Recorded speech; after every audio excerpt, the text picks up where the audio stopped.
safe and secure. And that's exactly what she's been doing on the ground in Georgia. That's the latest explanation from the White House about why Tulsi Gabbard, the director of national intelligence, was on the ground during an FBI raid of election offices in Fulton County, Georgia, for documents related to the 2020 election. Questions about Gabbard's presence started swirling when pictures of her near the scene emerged. The Trump administration itself also seems to be at odds over why the intel director, who has no domestic law enforcement function, was there. She's working very hard on trying to keep the election safe, and she's done a very good job. And you're going to see some interesting things happening. The fact that she was present in Atlanta that day,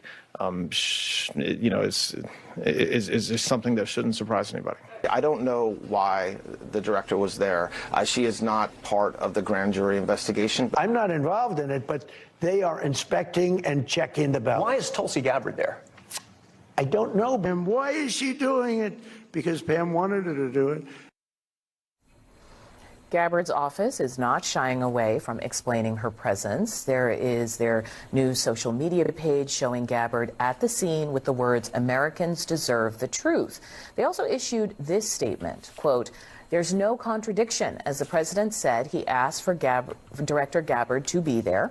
Attorney General Bondi also asked for her to be there. Two things can be true at the same time."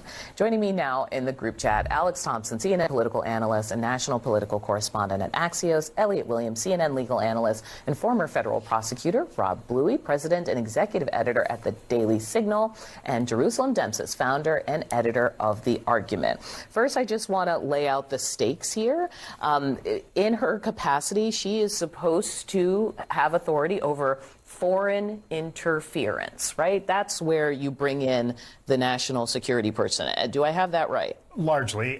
There's 18 organizations in the intelligence community, and the director of national intelligence oversees the coordination between all of them. That's, the CIA, the NSA, the FBI's counterintelligence operations, and so on. Yes, if you squint really hard, you can find a way for Tulsi Gabbard to be there, because there is a foreign interference element of national security that ties to elections. In Georgia? The problem is, number one, in Georgia. Number two, the president for years now has made clear that the issue he's not concerned about is foreign interference. It's the fact that he thinks that he did not lose the 2024 election. But is there one question I have, and then I want to bring it to the group. Is there a legal reason why they're not admitting to who is involved, right? Are you able to, could states later challenge it if they say, it was reported that the president talked to the FBI guys on the ground, that Gabbard was there? Are there some legal ramifications, and is that why Democrats are raising challenges now? I think there's embarrassing political ramifications. It's hard to see. I'm serious though. It's hard to see. They could put anyone there that they want. It's just embarrassing and a sign that it's questionable as to who's in charge when they're running search warrants, particularly when you have cabinet level officials looking over the shoulders of rank and file FBI officers when they're technically executing a criminal search warrant. Okay, Alex, tell me what the White House is trying to do. We know that it is raising questions with Democrats on the Hill who are concerned that this is laying the groundwork, telling the public over and over again, there's something there ahead of the midterms. Well, let me give you some internal behind the scenes context, which is that Tulsi Gabbard had been sidelined in recent months. There were some really huge consequential decisions, most notably kidnapping the president of Venezuela, something that she had previously been publicly very opposed. She is seen as one of the most dovish members of the administration, one of the most, pull it back, don't get involved in any sort of regime change. And this is also in the context of considering strikes on Iran. She had been effectively sidelined in serious policy considerations. And what you are seeing here is part of a larger, honestly, culture in this administration in which, in order to get on the president's good side, a lot of people will sort of peacock in front of the cameras, try to, make an effort to, especially in front of the cameras. You see this with Kristi Noem, you see it with Pam Bondi, to go in and show the president they are on top of the things that he cares the most about. And what is one of the things he cares the most about? The 2020 election.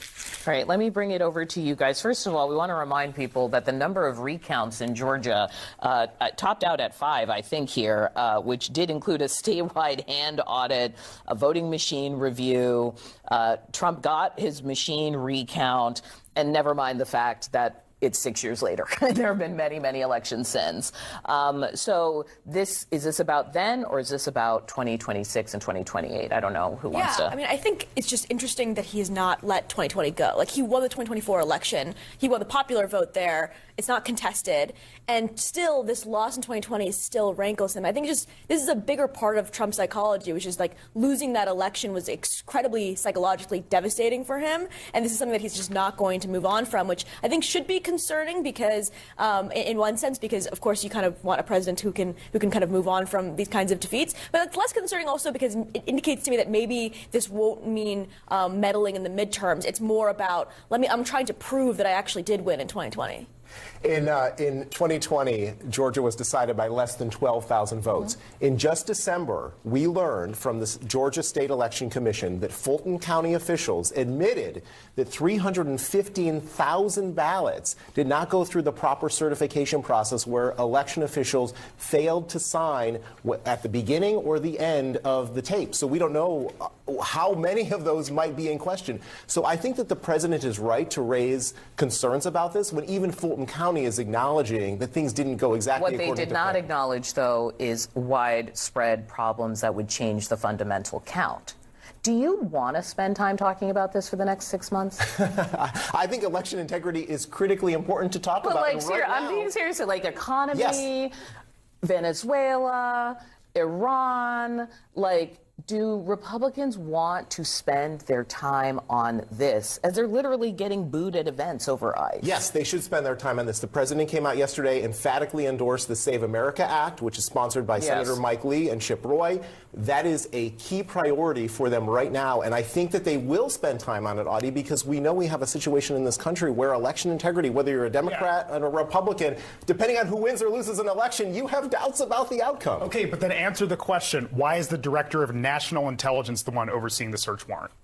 I don't have an answer for you. That's the sort of the issue here. No one disputes that election integrity is important and that we should get fraud out of our elections. That still doesn't answer the question of why the head of the DNI is literally sniffing over the shoulders of FBI agents when they're trying to carry out a criminal search warrant, and it's just not good for anybody. You guys stay with me. We've got a lot more to talk about today. Coming up after the break, high-stakes talks now underway. Can the U.S. and Iran come to a nuclear agreement? Plus, will Team USA pay the price at this year's Olympics for President Trump's international pursuits? We're looking live at Levi Stadium in Santa Clara, California, home of the Super Bowl, where we're going to preview Bad Bunny's halftime show.